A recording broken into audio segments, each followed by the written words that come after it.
called the EMSCULPT Neo, and it is a phenomenal new technology. It is a 2-in-1 technology that uses radio frequency and magnetic energy. The radio frequency creates a heat that permanently eliminates your fat cells, while the magnetic energy helps to contract your muscles, and it's going to build your muscles about 25%, whereas you're going to lose about 30% of your fat. So the radio frequency is the heat portion of this. The electromagnetic energy is the contraction part of this. So as we place this on Kim, what it will do is it'll send an electromagnetic impulse, and it'll make her muscle contract actually from the nerve, which is a deeper contraction than you can ever get from exercising. Myth number one, that people, for your muscles to contract through exercise, they have to get some stimulation or messaging from the nerves, which come from the brain. Your muscles cannot contract through exercise, regular exercise, without nerve stimulation. And both Kim and I, all of us, we exercise a lot, but when you feel this, it's a much more intense contraction. So it's like equal to like 20,000 contractions in a 30-minute time period. So when you think about that, guys, you're getting like 20,000 sit-ups in about 30 minutes.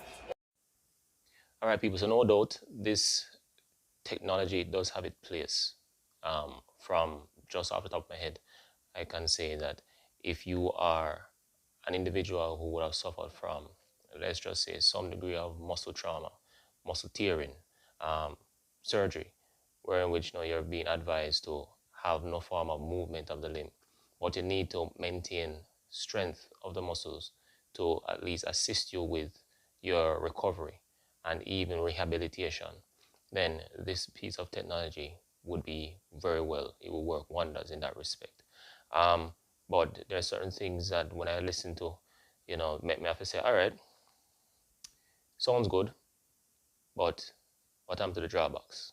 Some of the drawbacks that pop up at the top of my head is this. When it comes to training the muscles developed based on this principle we call overload. So when we talk about hypertrophy, we have to overload the muscles. Now, when you're talking about 20,000 contractions in a given session, that's one way that you overload the muscles, yes. But here's the thing. After a period of time, you would reach a plateau, because those 20,000 contractions, I sure know that after this first session, it's not like you're going to be going to 25,000 contractions for the next session, and then 30,000 for the third session, which will continue on this principle of overload. The other way that you can overload the muscle will be based on you increasing the amount of weight that the muscle would have to overcome for you to be able to go through this form of exercise or movement. Now, if it's a case that from what it is I'm seeing, the muscles are only activated through stimulation, electrical stimulation, and the muscles are not necessarily changing in shape, whether it be concentric, eccentric, then what this is now suggesting is that the muscles cannot necessarily overload through an increase in weight. So you're only talking about repetition, but there must be a limit or a maximum that the muscles can contract based on the stimulation that these frequencies can actually generate. So with that being said, plateau is something that more than likely will be reached after a session to probably 4, 5, 6 sessions. You understand what I mean? Which then now means that that's a limitation when it comes to using this piece of technology. Another thing now is that it is being uttered that this piece of technology trains within the supramaximum or supramaximal zone in terms of force generation. When I think of that, it makes me then now wonder how also are the connective tissues being developed, such as the tendons.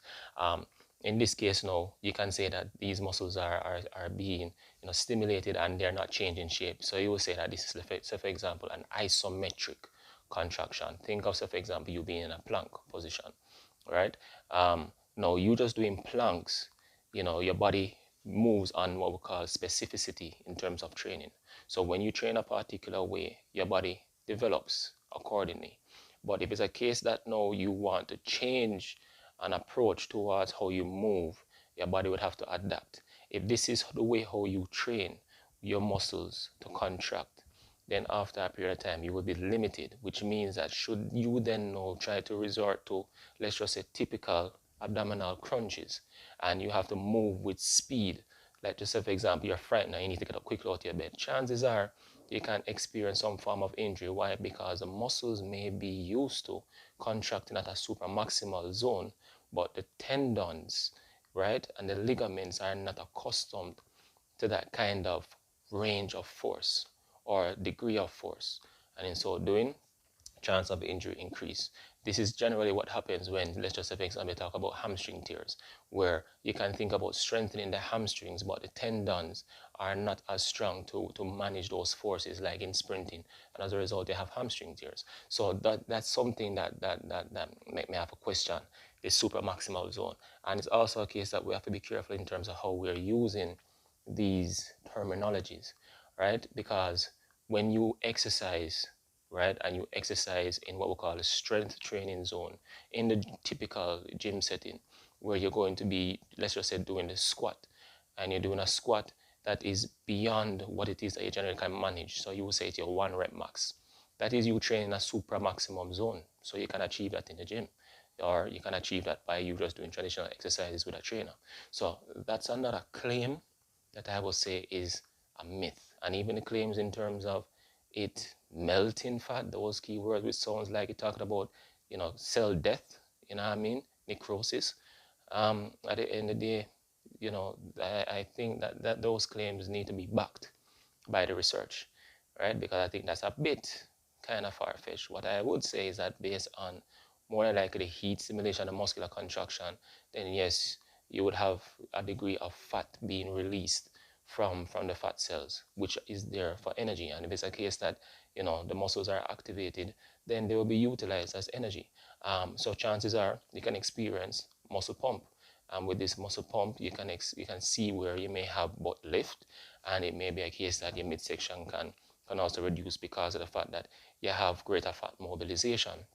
But that also can be temporary. So a lot is needed in terms of time as regards to being able to prove or disprove the rewards or the benefits of this technology. But again, everything has its place, and this does not supersede the traditional exercise and you having a fitness professional.